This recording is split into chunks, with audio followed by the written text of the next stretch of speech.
রাজকুমার তো অবশ্যই মানে আমার কাছে সম্মানের এবং ভালোবাসার মানুষ। দিদি আরেকটা জিনিস এই যে এখন রাজকুমার কিন্তু দুইটা, বড় না ছোট? সতীন বুবলির কারণে নাকি একমাত্র ছেলে আবরাম খান জয়কে দেশের বাইরে পাঠিয়ে দিচ্ছেন অপু বিশ্বাস। শাকিব খান নিঃসন্দেহে অনেক বড় একজন অভিনেতা, খুবই ভালো একজন অভিনেতা এবং অনেক বড় সুপারস্টার ব্যক্তি মানুষ হিসেবেও আমি তাকে বলতে চাই যে ব্যক্তি মানুষ হিসেবে যদি ওনার জায়গাটাতে উনি আরেকটু সচেতন থাকতেন তাহলে হয়তোবা আজকে পরিস্থিতি এরকম হতো না। আসসালামু আলাইকুম ওয়া রাহমাতুল্লাহ, সবাই কেমন আছেন? আশা করি সবাই অনেক ভালো আছেন। সবাইকে স্বাগত জানাচ্ছি আমাদের আরেকটি ভিডিওতে। প্রতিদিনের মতো আমি আপনাদের দর্শক আজকে ভিডিও টাইটেল এবং থাম্বনেল দেখে সবাই বুঝতে পেরেছেন আজকে ভিডিওটা নিয়ে কথা বলবো। আজকে এই বিষয়টা নিয়ে কথা বলবো খুবই গুরুত্বপূর্ণ একটা বিষয়, কিন্তু আমরা চলে আসলাম আমাদের একটা ভিডিও নিয়ে। আশা করি আজকের ভিডিওর টাইটেল এবং থাম্বনেল দেখে সবাই বুঝতে পেরেছেন। তাই এই বিষয়টা নিয়ে আর বেশি বিস্তারিত বলতে যাব না, কারণ বিস্তারিত বলতে গেলে ভিডিওটা অনেক লম্বা হয়ে যাবে। আপনাদের মূল আলোচনা চলে যাচ্ছি, তার আগে ছোট একটি কথা বলে রাখতে চাই। যারা আমাদের ফারুকী অনলাইন ইউটিউব চ্যানেলটিতে অ্যাকাউন্ট আছেন চ্যানেলটি সাবস্ক্রাইব করে সাথে থাকবেন। যারা ইতিমধ্যে সাবস্ক্রাইব করেছেন তাদেরকে অসংখ্য ধন্যবাদ। যারা সাবস্ক্রাইব করেনি তাদের উদ্দেশ্যে একটি কথা বলবো, দেখতে থাকুন, দেখতে ভালো লাগবে, ভালোবাসা ইনশাআল্লাহ হয়ে যাবে। তো দর্শক আর বেশি কথা বাড়াবো না, চলো আমরা একটা ভিডিও পড়ার মধ্যে একটু বিস্তারিত দেখে আসি। শাকিব খান নিঃসন্দেহে অনেক বড় একজন অভিনেতা, খুবই ভালো একজন অভিনেতা এবং অনেক বড় সুপারস্টার ব্যক্তি মানুষ হিসেবেও আমি তাকে বলতে চাই যে ব্যক্তি মানুষ হিসেবে যদি ওনার জায়গাটাতে উনি আরেকটু সচেতন থাকতেন তাহলে হয়তোবা আজকে পরিস্থিতি এরকম হতো না। কারণ দুটো সন্তানই তার, এই সন্তানগুলোর মায়েদেরকে বলবো ভাইয়া, আমি শুধু আমার কথা বলছি না। আজকে আমার আজকে আমি বলবো যে আরেকজন মানুষ, সেটা আব্রামের মা হোক, উনি যে আমাকে সবসময় যে কোনো কিছুতে যে করে, উনি কখনো কি একা একা কখনো ভেবেছে যে ওনার সাথে আমার রেষারেষি কেন, এটা তো আমাকে কেন উনি একা করে, বা কেন সেই জায়গাটা থেকে উনি কি এস্টাবলিশ করতে চায় যে এখানে কেউ কিছু জানে না, শুধু আমিই সব কিছু জানি ভাইয়া, এটা কি পসিবল? তো সেখান থেকে আমি বলবো যে আমি কারো কোনো পক্ষপাতিত্ব কোনো কিছু নিচ্ছি না, কাউকে আমি কখনো ব্লেম করি না, করবো না। কিন্তু আজকে আমি শুধু বলবো আমার সন্তানের বাবাকে বা আমাদের সন্তানদের বাবাকে যে উনি সচেতন হলে ওনার যে দুটো ছেলে বা ওনার যে দুটো সন্তান, এই সন্তানদের মায়েদেরকে কেউ এভাবে অসম্মান করার সুযোগ পায় না। আমি চাই যে উনি বাবা হিসেবে ও সব সম্পর্ক বাদ দিলাম ভাইয়া, হাজব্যান্ড, কো অ্যাক্টর, কলিগ, সব কিছুর ঊর্ধ্বে উনি তো শেহজাদের বাবা, উনি আব্রামের বাবা। তো সেখান থেকে তার এই দুটো সন্তানের মায়েদেরকে যেন সবাই সম্মানের চোখে দেখে। কোনো একটা স্টেটমেন্টের কারণে, কোনো কিছুর কারণে অনেক কিছুই কিন্তু হয়ে যেতে পারে, অনেক নেগেটিভ হয়ে যায়, অনেক সুন্দর একটা কিছু অন্যরকম ভাবে চলে আসে দর্শকদের সামনে। তো আমরা কেন সেই সুযোগটা দিব? আমার জায়গা থেকে আমি তো সবসময় খুব ইতিবাচক থাকি, খুব পজিটিভ থাকি। আমি কখনোই চাই না কেউ কোনো ব্যাপারে কাউকে অসম্মানমূলক কোনো কিছু বলতে বা করতে। তো আমার কাছে মনে হয় যে সন্তানদের ভালোর জন্য আমি সবার উদ্দেশ্যেই বলবো যে এখন যেহেতু সন্তানেরা বড় হচ্ছে, বা আপনি যেটা বললেন ভাইয়া যে এরকম অজস্র উদাহরণ আছে, তো সবখানে তো আসলে আমি নেই। তো তারপরেও তো সবাই সবার জায়গা থেকে আসলে এই ধরনের আমাদের এই যে বিয়ে বা সন্তান বা এই যে একটা এক্সটেন্ডেড ফ্যামিলি, এটা তো এই প্রথমবার পৃথিবীতে না।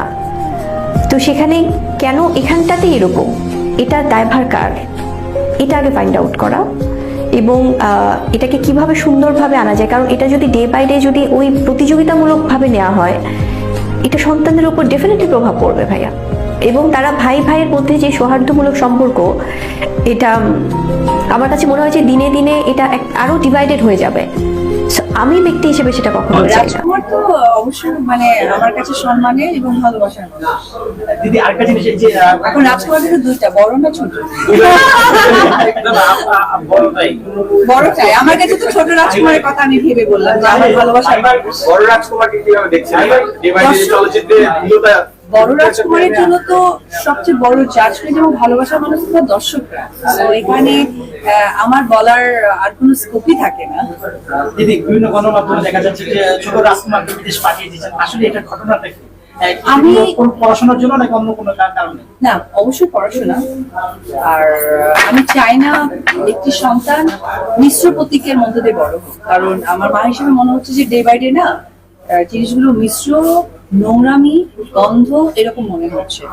তো একজন মাই তার সন্তানের সবচেয়ে মঙ্গল কামনা করেন, তো তার মঙ্গলেই তার পিতা মাতা অর্থাৎ মা বাবা সকলের পারমিশনে আসলে আমরা চাই তার একটা উজ্জ্বল ভবিষ্যৎ হোক। এসব নোংরামির মধ্যে যেন আমার সন্তান নিজেকে বড় না করে। দিদির সিদ্ধান্তটা কি দুজনের পক্ষ থেকে? 100%। এখন কি এর সাথে কি আপনি থাকছেন নাকি ও একাই ওখানে? এই বিষয়ে তো আসলে পারিবারিক না, আমি তো সবসময় চাই যে আপনারা সকলে চলচ্চিত্রের ফোকাস দেন, আপনারাও চলচ্চিত্র কেন্দ্রিক কথা বলেন, কারণ সর্বোপরি কিন্তু আমাদের সকলেরই দায়বদ্ধতা, যেমনটা শিল্পী হিসেবে দায়বদ্ধতা, সাংবাদিক হিসেবে আপনাদের দায়বদ্ধতা, যে সকল দর্শক ভক্তবিন্দুরা আমাদেরকে দেখে বা আমাদেরকে এই অবধি এনেছে, এবং আপনারাও কিন্তু তার পেছনে না, আপনারাও কিন্তু এসেছেন এই দর্শকদের কারণেই, আপনাদের নিউজ দেখে, আপনাদের কমেন্টস দেখে, সবকিছু দেখে, কন্টেন্ট দেখে।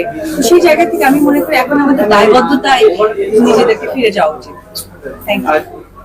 আর নিও না কেউ, হ্যাঁ তোমরা লাঞ্চ করে নাও। ভোট দিয়ে এসে অনেক ভালো লেগেছে। আমরা যাইনি তো। দিদি যায়নি তো কেউ। এটা তো শুভ হলো, কেউ এখন নিলেন।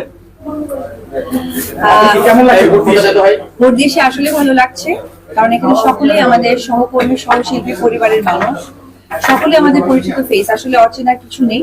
তবে দায়িত্বে যেতে হবে, এটা একটা সিস্টেম মাত্র। তো সেই জায়গা থেকে সকলের জন্য আমার শুভকামনা এবং শুভেচ্ছা। That's it. সামনে Thank you. নির্বাচনে আসার কোনো ইচ্ছে আছে? না, নির্বাচনে একদমই আসার ইচ্ছে নেই, কারণ আমি একজন শিল্পী, এটা আমার পরিচয়। আসলে শিল্পী সমিতির শিল্পীদের কাজটা কি? এই যে এত আসলে আমি কাদা সরাসরি আমি চোখে পড়েনি, আমি এই বিষয়ে কিছু জানি না।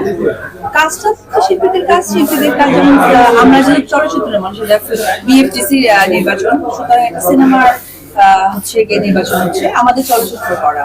তবে একবার একটি কথা বলতে চাই, কোনো একটা মানুষ চলচ্চিত্র ফোকাস থেকে অন্য ফোকাসে মানুষকে মানে আমাদের ফ্যান ফলোদেরকে ডাইভার্ট করতে চাচ্ছে, আমি সেই সব চক্রকে বলবো খেয়াল রাখতে যে আপনারা প্লিজ সিনেমার থেকে মনোযোগী হন, সিনেমার আর্টিস্টের থেকে মনোযোগী হন, কোনো চক্রের কথা কখনোই কানে নেবে না। যখন সিনেমা রিলিজ হবে প্রচুর প্রচুর পরিবার নিয়ে সিনেমা হলে যাবেন, সিনেমা দেখবেন, সেই আপনাদের প্রিয় আর্টিস্টদেরকে সাপোর্ট করবেন। বাংলা চলচ্চিত্র কিভাবে এগিয়ে যায় এটা আসলে দর্শকরাই আমাদেরকে ডিসাইড করে যায়, এই দিকে আপনারা ফোকাস করবেন, আর কিছুই না। এই যে সহশিল্পীদের সাথে দেখা হচ্ছে, কেমন লাগছে? খুবই ভালো লাগছে, উৎসব হচ্ছে। দিদি এবার নির্বাচন করার কথা ছিল?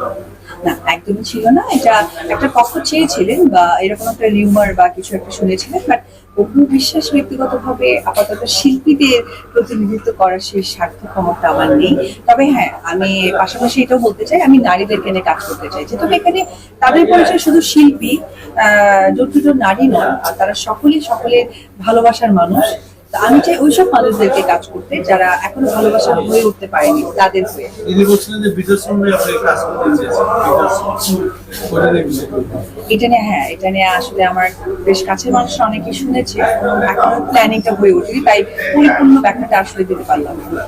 Thank you. দিদি এই ঈদের সিনেমার দেখেছেন বা কেমন লেগেছে? তো আমি আসলে ঈদের পর থেকে আমি আমার ব্যবসা বা আনুষঙ্গিক কাজ থেকে কিছুটা ব্যস্ত থাকার কারণে না সময় হয়ে ওঠেনি। তবে আজকে নির্বাচন গেল, আর কিছুটা ফ্রি সময় পাচ্ছি, সো আমি এর মধ্যে ইনশাআল্লাহ দেশের বাইরে যাওয়া উচিত।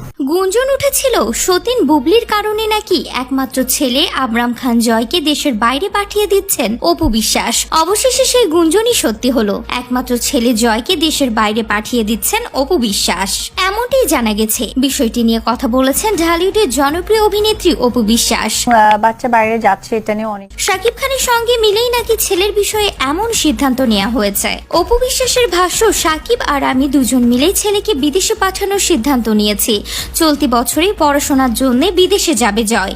জয়কে ঘিরে ব্যক্তিগত জীবনের উত্থান পতনের কথা প্রসঙ্গে অপু বলেন, যখন আমি জয়কে নিয়ে প্রথম টিভিতে আসি তখন শুধুই একজন মায়ের জায়গা থেকে এসেছিলাম। এটার জন্য অনেক কথা শুনতে হয়েছে। মানুষ অনেক কথাই বলবে, সেগুলোকে পাত্তা দিলে নিজেদের ক্ষতি। জয়ের বিদেশ যাওয়া কেন্দ্র করে এই বছর সাজিয়েছি আমি। এত ছোট বয়সে দেশের বাইরে যাওয়া নিয়ে প্রথমে মন খারাপ করেছিলেন শাকিবের পরিবার, কিন্তু পরে তাদের রাজি করাতে পেরেছি। আরো বলেন, এখানে নোংরা জিনিস দ্রুত ছড়িয়ে পড়ছে যা ওর জীবনে প্রভাব ফেলতে পারে, যার কারণে বাচ্চারা মানসিকভাবে হালকা হয়ে যায়। তাই আমার কাছে মনে হয়েছে খুব তাড়াতাড়ি জয় দেশের বাইরে যাওয়া উচিত। অপু আরো বলেন, যখন চিন্তা করেছি জয়কে বিদেশে পাঠাবো তখন খুব বেশি খারাপ লাগেনি, কিন্তু যতদিন যাচ্ছে ততই খারাপ লাগছে। তবে খারাপ লাগলেও কিছু করার নেই। সন্তানের ভবিষ্যৎ গড়ার দায়িত্ব তো বাবা মায়েরই। এছাড়া এই অভিনেত্রী আরো বলেন, ছেলে বিদেশ গেলেও আমি কাজ নিয়ে থাকবো, সাকিব ও জয় দেখাশোনা করবেন। বিদেশে জয় একা থাকবে না, আমাদের পরিবারের সদস্যরা মিলেমিশেই থাকা হবে। তবে কি বুবলির কারণেই সন্তান জয়কে বিদেশে পাঠিয়ে দিচ্ছেন অপু বিশ্বাস?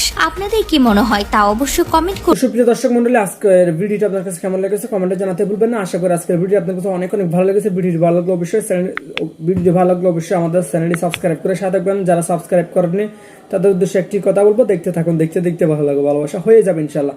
তো ভালো থাকবেন। আর কে কোন জায়গা থেকে আজকের ভিডিওটি দেখতেছেন তা অবশ্যই দ্রুত কমেন্টে জানিয়ে ফেলুন। আর কারা জানেন সাকিব অপু আবার এক হয়ে সংসার করুক বা কিংবা সাকিব বুবলি এক হয়ে সংসার করুক, তা একটু দ্রুত কমেন্টে জানিয়ে ফেলুন। দেখো বন্য করে ভিডিওতে বিনোদন জগতের সকল আপডেট পেতে আমাদের চ্যানেল সাবস্ক্রাইব করে পাশে থাকা বেল বাটনটি অন করে রাখতে ভুলবেন না। দেখো বন্য করে ভিডিওতে ভালো থাকবেন, সুস্থ থাকবেন, শেয়ার করে দেবেন নিশ্চয়ই।